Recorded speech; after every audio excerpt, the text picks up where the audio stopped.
I think that's our cue to get ready for what has been which will be the final day, the third day of what has been a great event. I want to thank everybody, our sponsors and everybody, our exhibitors are out there. We've just had a tremendous, week of thought leadership, exchange of ideas, bringing different perspectives and a greater understanding for the challenges facing our naval forces as we go forward. And just as a reminder, we're going to have a great panel here, discussion over the luncheon period. Today, or this morning rather, it's my pleasure to introduce someone who's certainly no stranger. He kicked things off for us on Tuesday morning and really got us thinking kind of at a strategic level. And so I'm again honored to have the privilege of introducing Admiral Jim Stavridis, United States Navy retired, who is also the Dean of the Fletcher School of Law and Diplomacy at Tufts University. There are very few people in the world who have a broader perspective of what's going on from an international security perspective than he does. Former Supreme Allied Commander, Europe and Southern Command Commander. He just brings a tremendous perspective. And today he's going to introduce our guest speaker for this morning and lead him with a discussion that I think will be certainly entertaining and thought-provoking and educational for all of us here. And that has to deal with this world of cyber that we're in. So without any further discussion, I'd like to welcome Admiral Stavridis to the stage.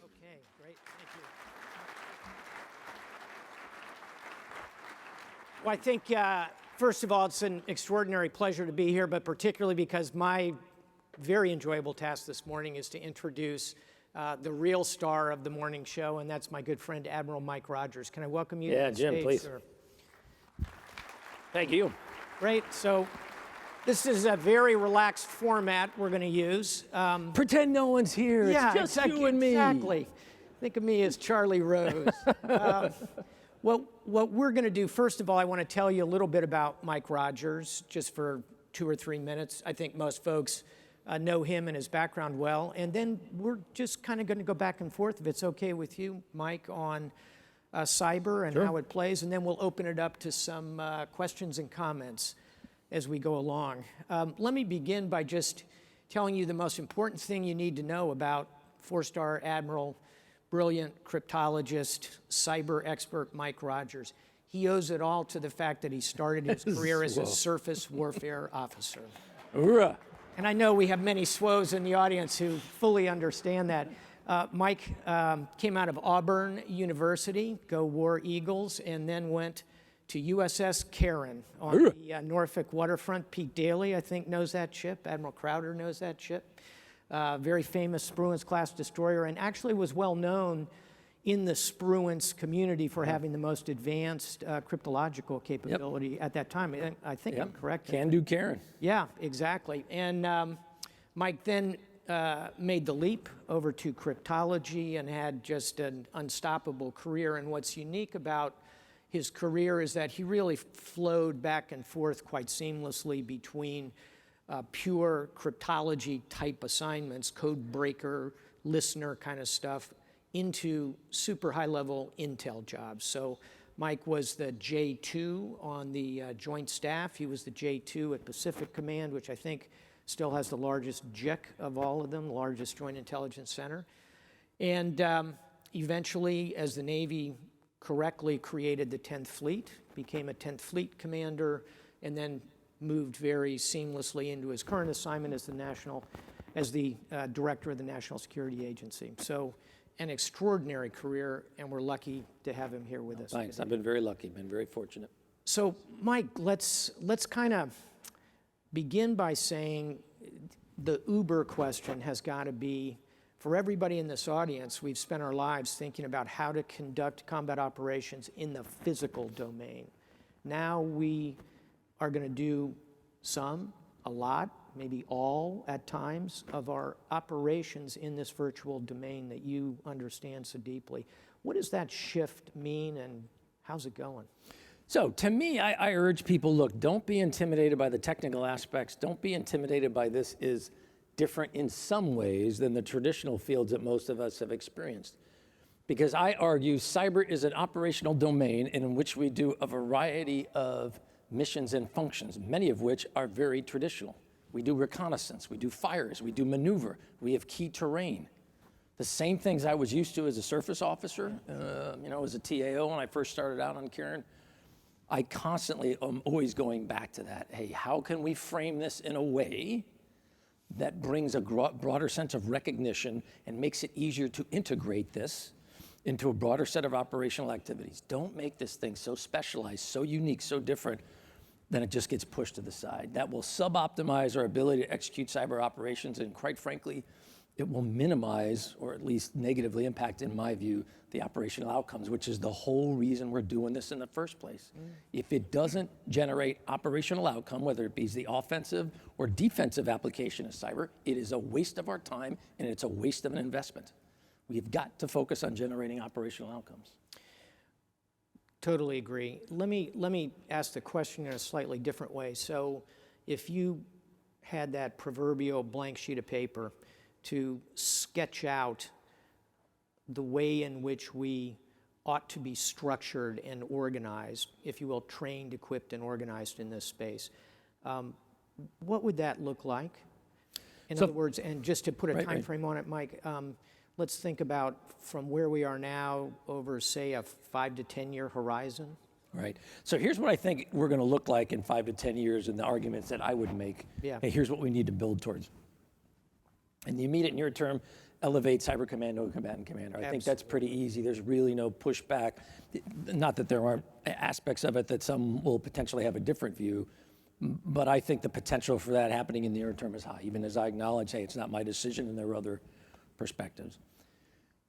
What I want to see in the 5 to 10 year time frame is, can we integrate cyber both offensively and defensively down to the operational tactical level? At the moment, we tend to differentiate between the offensive and the defense, in no small part policy, ROE, which is not a criticism of everybody. It's just where we are right now in the journey of cyber. Right.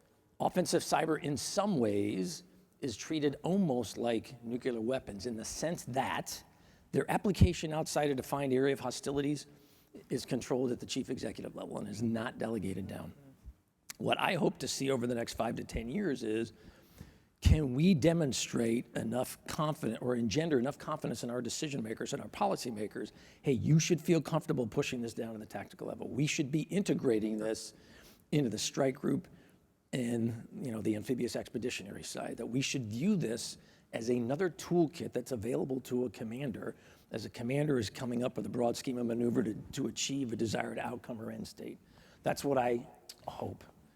That would be my argument. This sounds a lot like the journey of special forces in a certain sense. So if you go back 25 years ago, special forces were sort of off to the side. They were called in for special occasions. Their use was highly controlled.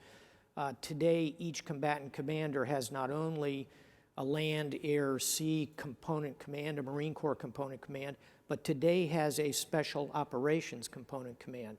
When I was Southern Command, I had a superb one in Miami and at UCOM in Stuttgart. Mike, have we thought about the idea of a cyber component command assigned to each of the combatants? Again, I think go to that 5 to 10 years. I totally agree. My argument is the soft model, I think, is very illuminative in cyber. Yeah. So I would create Cyber Command much in the image of SOCOM. Give it that broad set of responsibilities where it not only is taking forces fielded by the services and employing them, it's articulating the requirement and the vision, and you're giving it the resources to both create the capacity and then employ it. I would argue that's a good model. Likewise, another thing as you highlight that I like about the soft model is SOCOM provides a theater special operations commander across all 9, the other 8, combatant commanders. Correct. That's a model I think we should drive to.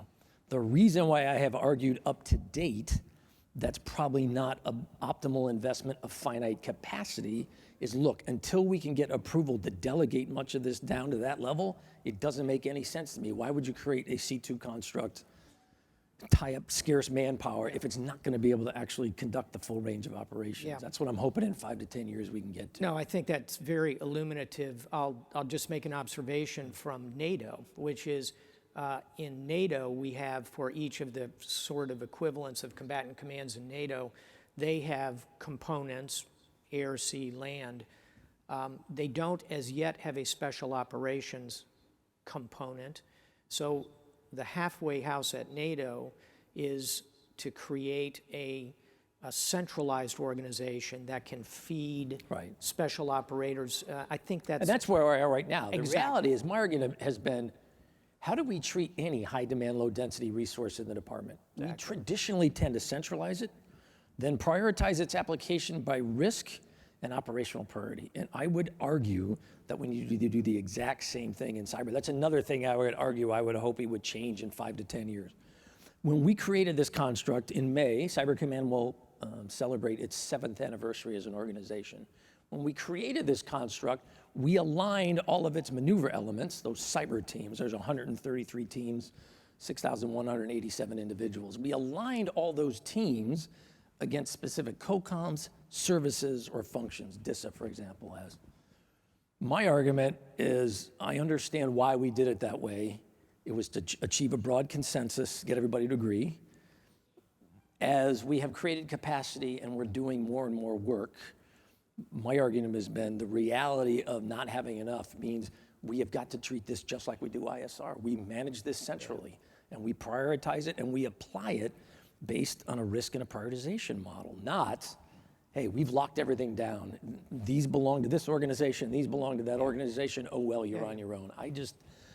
I think we need to apply that same lesson here, and that's something for us at Cyber Command we'll be working on in the next year. I've teed up some ideas to the leadership about it. I think there's some things we could do differently in that regard. Makes enormous sense, and I know this conference heard from one of your subordinate commands, Mike Gilday, who I think is doing marvelous work at 10th Fleet, doing the Navy piece of what you're describing. Much better job than this predecessor. He's doing a much better job than I ever did. So let's talk about where do we find these people? You're talking about 6,000 or so who are on the cyber reaction teams and so on, as well as a myriad of defenders, offensive, R&D kind of people. How tough is the fight for talent, Mike, as you sit in your unique seat? So knock on wood, the force right now is about 80% military, 20%. If you look at the billet structure, it's about 80% military, 20% civilian. The civilian side, interestingly, a little less on the Cyber Command side, but just putting on my other hat for a minute on the NSA side, which is 60% civilian, 40% military. It's a little bit harder on the civilian side. On the military side, what we're finding is the same thing that motivates a young man or woman to want to be a rifleman as a Marine, to want to work the flight line as an Air Force individual, or to be a deck seaman is, hey, look, I want to be part of something bigger than myself. I like the ethos and the culture of the military and the service. That's another real selling point for us right now. The self-image of this workforce is that they are the digital warriors of the 21st century. The way they look at themselves, hey, we're in the future, we're the cutting edge, we're doing something new, we are blazing a path. You can't, as a leader, you cannot underestimate the value of that. It is incredible. The other thing that, quite frankly, also I remind them is, look, you're gonna have the ability to do some things in uniform within a defense and law of armed conflict application you can't do anywhere else. There's unique skills that you can do here, and we're gonna give you responsibility like the rest of the military. Our model is we're gonna spend time up front training you, and then as you show your proficiency and your ability to execute, we're gonna give you responsibility at a junior level. Everybody responds well to that. So knock on wood, we're able to assess, and retention is good right now. I'm the first to acknowledge it could change, but I have yet to run into a situation between my last job and this job, so, coming up on 6 years, I guess, where we did not have the skill set to work an issue. Now, sometimes the challenge is we have a handful of people with the skill set, so our challenge is building capacity. Yeah, exactly. Let's kind of broaden the conversation a little bit to cybersecurity for the nation. The new administration has been highly energetic in releasing a whole series of executive orders, some of which have sparked a fair amount of controversy. Others have been reasonably well received. Mike, I keep hearing that there's a draft executive order on cybersecurity. I hear pretty good things about it from my sources. What can you share with us? When do you think we'll see that? I know you're right in the middle of that. Right, so there's an ongoing dialogue. The administration, I don't want to speak for them, but if you just take their statements, they have been very upfront about the desire to make this a priority and a focus area in the early stages of the administration. I've participated in discussion with the president about this, where he broadly talked to a group of us who were, he had identified as, hey, these are some key cyber leaders, intellectual thought. Hey, I want you to know, I want to get a sense for what you're thinking. I want you to know this is important to me. I want you to know I believe in accountability and I want to move forward on this. So I expect that to play out sometime in the immediate near term. Process always sometimes takes longer than you would like, but I think this would play out. The biggest input that I've tried to provide, and I'm just one voice, is take advantage of the opportunity to step back and look at this with a new set of eyes and say, look, if we were creating this from the ground up, how would we do it? As opposed to, I have a starting point and we're just going to build off that. I'm not arguing that's bad necessarily, but my view is don't get trapped by the bureaucracy. Step back, take a clean look at this, and let's take advantage of the lessons we've learned rather than just defaulting to, well, let's just keep doing it the way we always have. I agree with that, and as you know, I spent some time with the president and his senior team, and this came up in that conversation. And I was encouraged by the level of concern, the understanding of how big a danger this is to the nation, and frankly, I'm happy that they haven't rushed this one out. This is a classic case of you want it bad, you get it bad. That's certainly been the case in a couple of other circumstances. So let's hope that it rolls, but does so in a measured way, taking advantage of voices like you. And I do like, one other riff real quick. Yeah. I do like the idea of, look, we need to think about cyber more broadly, and we need to think about it from a national security perspective. Totally. This is not just, I thought early on, years ago in the past, we tended to view this from the prism of technology, number one, and then secondly, well, the government does X, the military does Y, the private sector does Z. And we're just gonna, and I'm going, that is not I don't think, that is not a model that's optimized for the digital world. Yeah. It's a reflection of legacy in a different time when we were very analog, largely copper-based. I just don't see it that way. I agree, which brings us to the private sector. And a couple of aspects of it I'd like to get you to comment on if you could. One is we have a marvelous cross-section of industry. Many of the firms represented on that marvelous exhibition floor are deeply into cybersecurity. I'm sure they would welcome hearing from you where you need help, where you're trying to go, what industry can put into the government acquisition pipeline. But the second point I'd like to talk about is the one you just made perfectly, which is how important private-public cooperation is, frankly, operationally, if we're going to defend the nation. So two big questions. Let me take the second one first, yeah, sure. just because it's a natural riff off the last discussion. I would like to see us get to a level of integration where we have actual physical co-location with each other. Wow. I mean, my experience in the military, when we create C2 structures, when we create analytic and command and control nodes, our experience leads us to believe you try to bring as much data, as many different perspectives, and as many different elements of the broad enterprise that are necessary to achieve the outcome, you try to bring them all together. Exactly. And I think we need to do the same thing. We've done this internally within the government to some extent. And I have people in multiple organizations, and both organizations that I'm responsible for. Other organizations have people in both our teams. But I'd like to see us evolve over time to how do we do this with the private sector? And how do we, for example, take advantage of the sector constructs that are in place for the 16 segments in private industry that have been designated as critical infrastructure to the nation? Yeah. How do we take advantage of that and integrate at that level? Because I'm, as an execution guy, my view is, and my experience teaches me, you want to train, you want to exercise, you want to simulate as many conditions as you can before you actually come into contact with an opponent. Yeah. And discovery learning when you're coming together for the first time at the execution level, man, I have done that. I always remember Grenada as a JG. Yeah. And I'm thinking to myself, I have never worked with the 82nd Airborne in my life, and I'm the naval gunfire officer on Cairn. Yeah. And I'm getting tasked to do combat missions for troops in contact. Yeah. And I'm going, I have no clue what the 80 seconds fire control procedures are. I've only worked with the MEW a little bit because it was the MEW, the Afloat World, and the 80-second.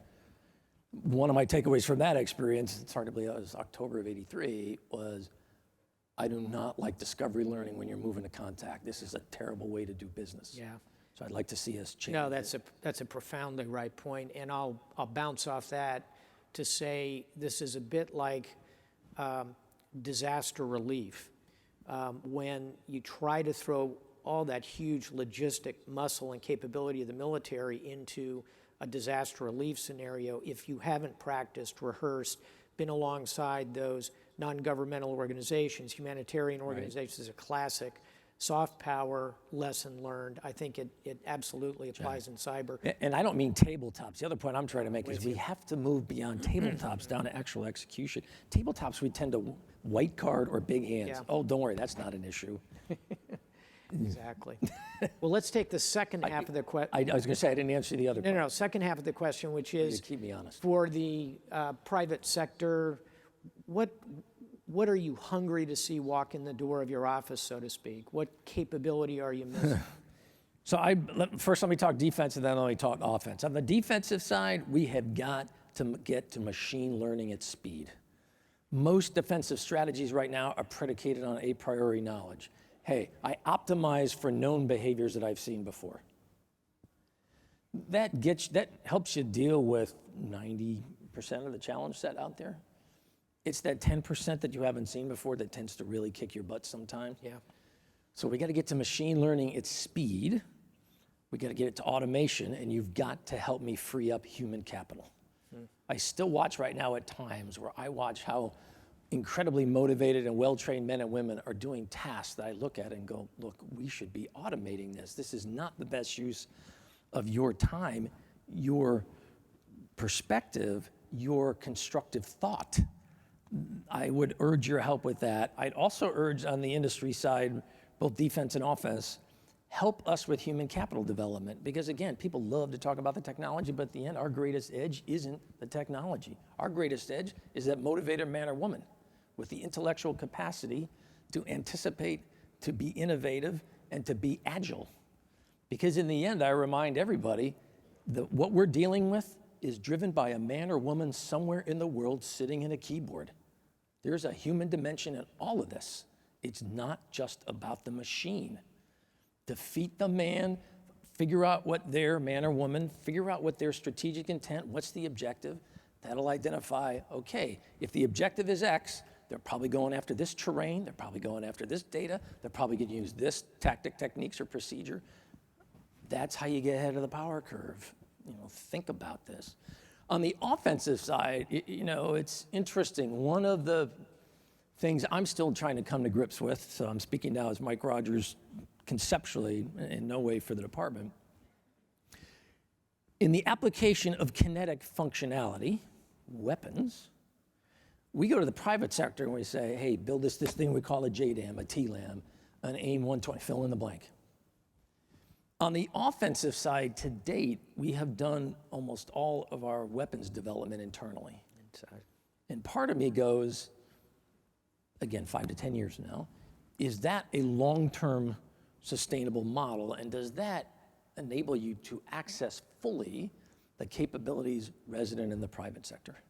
And so I'm still trying to work my way through that intellectually. Again, it goes to that a little bit, the offensive side we so tightly control, and for very valid reasons, not trying to minimize that at all. We need to make sure that anytime we apply cyber, in a non-kinetic offensive act, we fully comply with the law of armed conflict, and the same sense or constraints or rationales that govern how we deliver kinetics, proportionality, the ability to be specific, discriminatory, and exactly what we're going against, we have to do the exact same thing in cyber. Again, it's another example to me where there's a lot of commonality between these worlds. Another clear problem we face kind of episodically, Mike, is the Snowden event. What can industry do to help you there, prevent the next Snowden? And if you could walk across the personnel management, who you hire, et cetera, but also the technology piece, perhaps. So one of the things we're trying to do, both at NSA and Cyber Command, although to be honest, this is more on the NSA hat, is ask ourselves, how can we access the expertise resident in the private sector in the insights and knowledge they have gained as they have tried to address the insider threat? This isn't unique to the intelligence world, to the DoD, to the government writ large. I've come to the conclusion there's several aspects to this. There's a human dimension of this. How do we gain insight on the individual and ensure that we've got the right person in the right position and that there's nothing inherent in the individual that would project, hey, we got a potential vulnerability or problem there. At the same time, there's a technical piece to this, how we're structuring our systems in terms of access to data, the ability to extract data, magnetic or portable media. The other dimension kind of crosses between the two of them is then the behavior piece. How do we gain insights as to how that individual is accessing that technology in a real time? And how do we do it in a way that facilitates the individual's ability both to execute their job and to do it in a timely, agile way, at the same time for us as an employer to have a high confidence that the data that they are using is being appropriately controlled and appropriately utilized. So we're trying to work, and we've got some major projects ongoing, those three kinds of lines of effort, if you will. Let's jump out to the world at large and talk the challenges we face. And this is going to be kind of where I will ask a couple more questions, and then I'll encourage folks to ask a couple more as we have about 15 minutes left in the presentation. But Mike, can you walk us around the world and talk a little bit about what you worry about from individual nations? In other words, what do you worry about from Russia? What is their specialty? What's their level of capability? China, North Korea, Iran, any other actor you care to touch on? So I've said before, Russia we consider to be a peer in the cyber arena. It's a high-end actor with a full range of capabilities. We have been very public, particularly if I put on my NSA hat, in categorizing the behaviors that we watched from a cyber perspective the Russians engage in with respect to our election process. Yep. I was part of that process. I'm not going to rehash all that, but we're very confident, hey, look, this happened. And so I think the challenge now is, so what does that mean and what are the implications for us? And is that acceptable? Yeah. My argument would be it's not acceptable, but I'm the first to acknowledge others might have a different perspective. I think it also highlights to us we need to rethink what critical infrastructure means in the digital age. We tended to view historically critical infrastructure as something associated with an output. Hey, air traffic, pipelines, the financial world, power distribution. Generally, we thought a very industrial set of processes that generated some sort of output. I don't think we thought to ourselves, well, what about information, data, and fundamental processes like the ability to ensure high confidence that in a Western democracy, the electoral outcome is actually reflective of the majority of our citizens, which is at the heart of the democratic model. These are psychological vulnerabilities, I think. So we got to think about what is critical infrastructure. Yeah. I think in a little different way. And data increasingly has a value now all of its own. You saw that in OPM. You're seeing it, you saw it with the Russians, the way they penetrated systems, removed data, and then provided that in a very public, unaltered format. So we got to work through that. I don't expect that, absent some fundamental change in the dynamic, I don't think that's going to change. So I think we got to step back and ask ourselves, how do we fundamentally? And we're going to need to do that more broadly. It isn't just a US problem. You're seeing this play out in Europe now. We need to work with a broader set of nations to attempt to clearly signal, I believe, this is unacceptable, and to drive the calculus in a different way. If I look at China, they continue to make, as do we and other nations, they're making significant investments. They continue to target military and some businesses associated with national security and core commercial functions. As we're aware, Both President Obama and Xi Jinping made an agreement in September of 2015 in which they said, hey, look, nation states, we acknowledge, will use cyber as a tool to generate understanding as to what is happening in them in the world around them. We acknowledge we do that. Yeah, sure. But we said the difference is we will not, both nations said we will not use the mechanisms of the state and its cyber capacity to penetrate networks, particularly on the commercial side, but also I would argue on the military side, to steal information, which then we will turn over to the private sector to generate economic advantage. And so we continue to watch that very closely. Do you think they're living up to that agreement?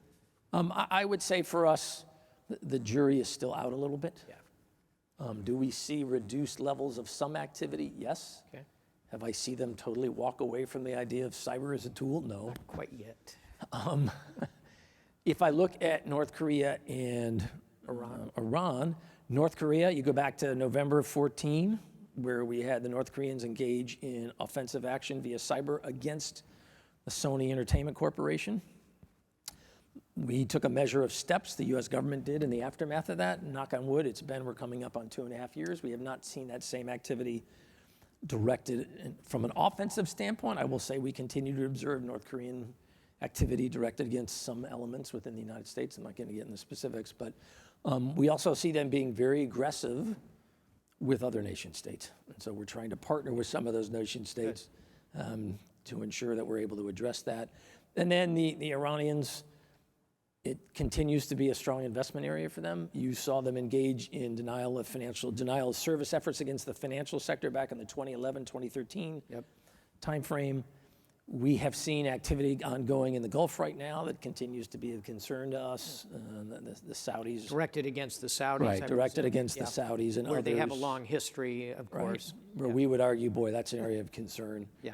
The one that I'm still waiting to happen, I hope it doesn't, but my gut tells me it's going to.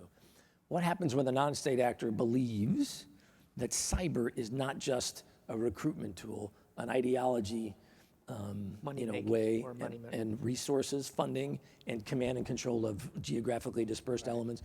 What happens when they decide, boy, this is a weapon system that we could use to reach out on a global basis? We haven't seen that yet, but I spend a lot of time worrying about it because it's only the when to me. You should. Yeah, if we think about the future of 21st century warfare, if you will, the new triad is special forces, cyber, and unmanned. Terrorists, violent extremists, jihadists have used special forces. That's what San Bernardino is. That's what Orlando is. They are now moving into unmanned. Right. We see Al-Qaeda and the Islamic State both using unmanned drones. It is but a matter of time, and I would argue not a long period of time before we see them, as you say, weaponizing cyber. Jack. Well, let me open it up to the audience, and if you would like to step up to microphone, I guess is the form here. Come on down. I see someone coming right over here.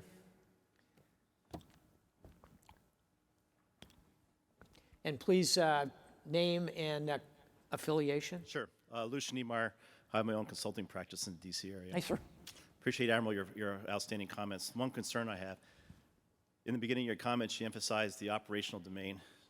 My concern, as a proud Navy War College graduate, we learned that predominantly American military force serves first to be a deterrent. And from my perspective, in the cyber domain, that's been an absolute failure for us because we do have millions of attacks, some have been successful, that have either stolen social security numbers or, even worse, threaten the fundamental nature of our U.S. economy if there's a successful attack. So at what point can you turn the cyber capability in this country into a deterrent, whereby a perpetrator, whether it be a nation state or an individual actor, knows that if he carries out an attack on a network, he or she will be brought to justice? So at what point do we make that happen? Got it. I would argue that we should view cyber as one element of a broader deterrent campaign. To think about cyber as one dimension of something bigger. Because I think that's got a greater probability of of achieving the outcome that you've referenced than if you just look at cyber through a very, narrow prism of tit for tat kind of things.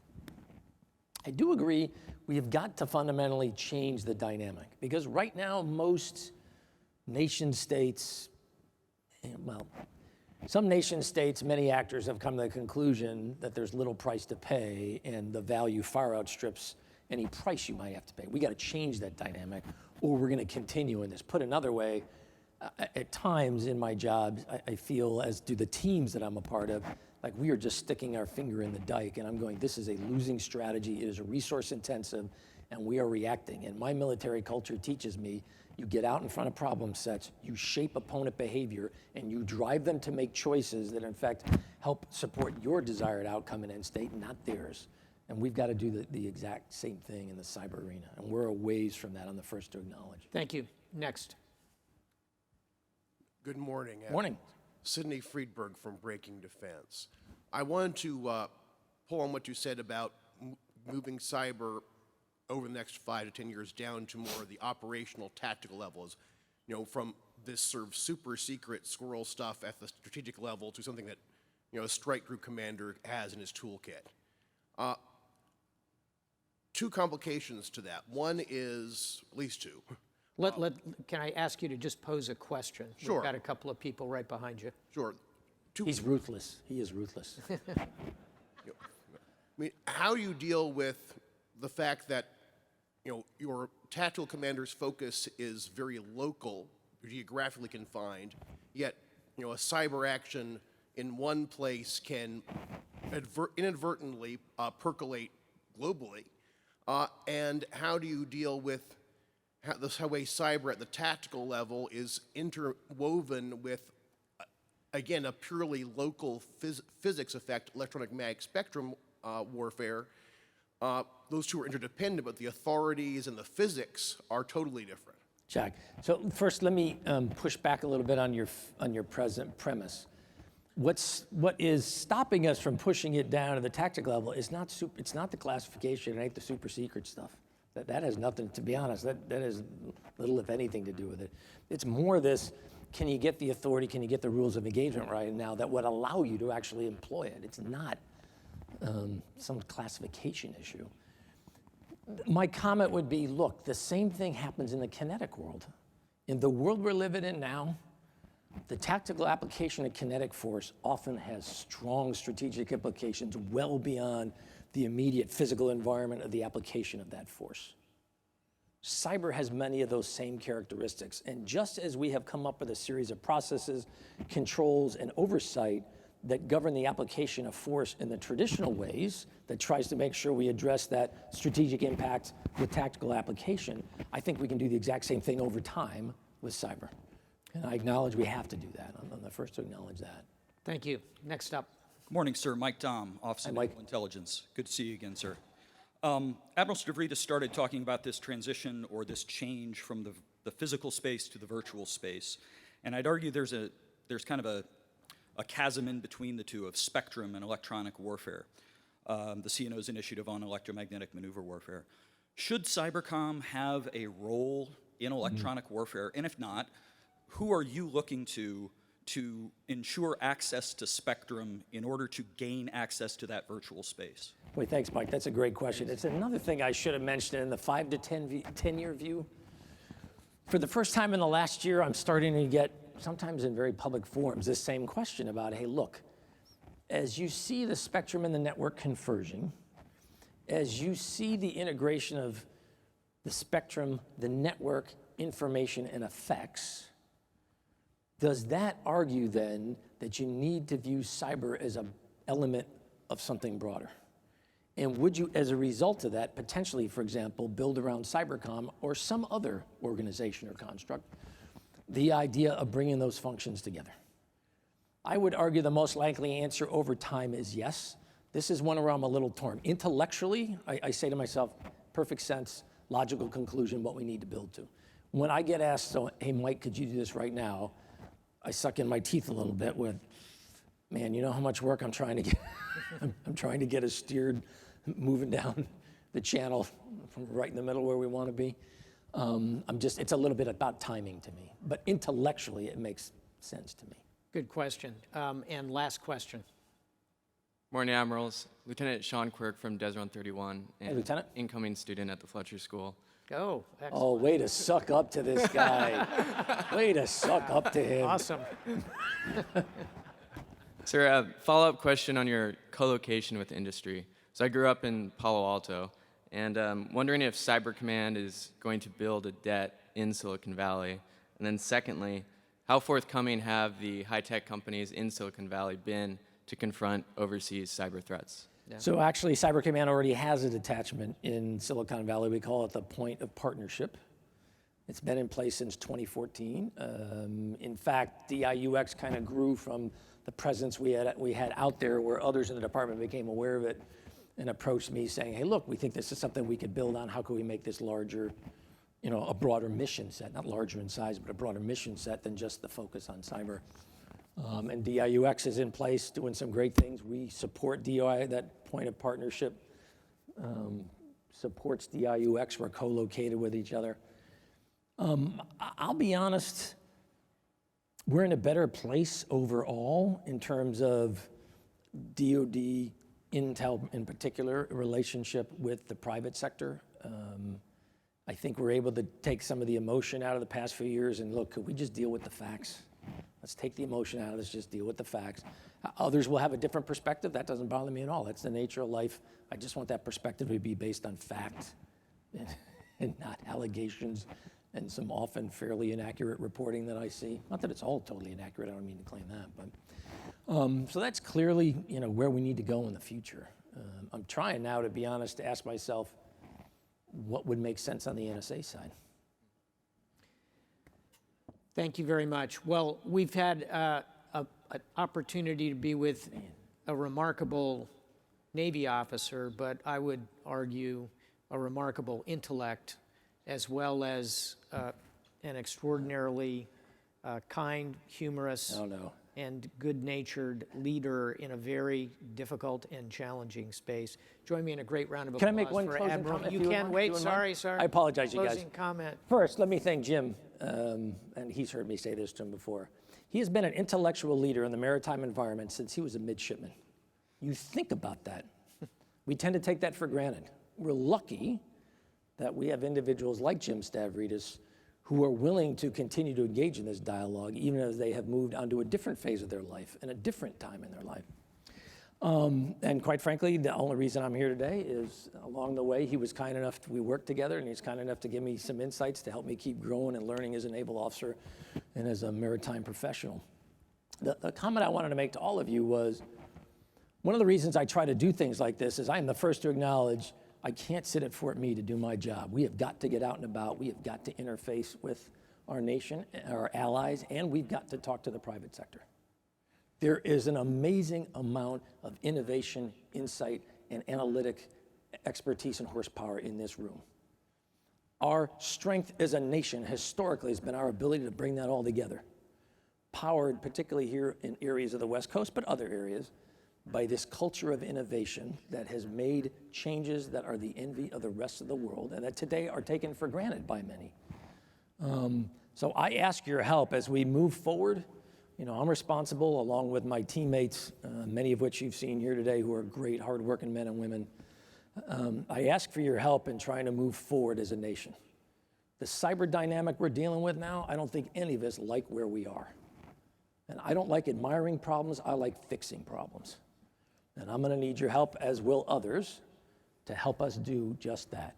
I hope you take some measure of confidence from the men and women you've seen over the last few days who are part of that cyber enterprise.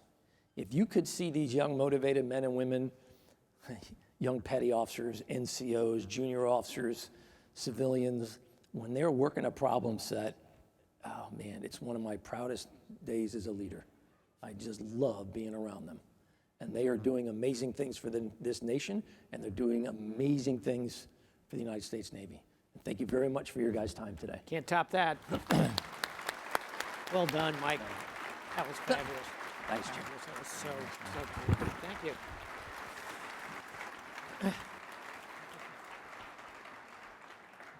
So Admiral Stavridis and Admiral Rogers, I want to thank you very much for this discussion here. Admiral Stavridis for guiding us and directing us, and Admiral Rogers for your candor. I mean, you've been a great ally and a great partner.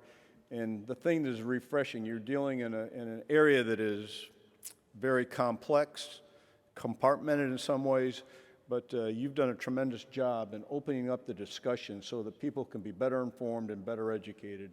And I think one of the things I truly like about what you're doing is you're trying to reach not just within the Department of Defense, but you take this on as a national security issue. So thank you very much. As a token of our appreciation, I'd like to present this book, Cyberspace and Peace and War, by Martin Libicki. Martin is certainly heavily engaged. From the spring 2017 USNI catalog. Exactly. Thanks so much. Thank you very much. Thanks, everybody. What a great session. Thank you. Bob. Wow, Thank you that's all. great. Thank you. Ladies and gentlemen, please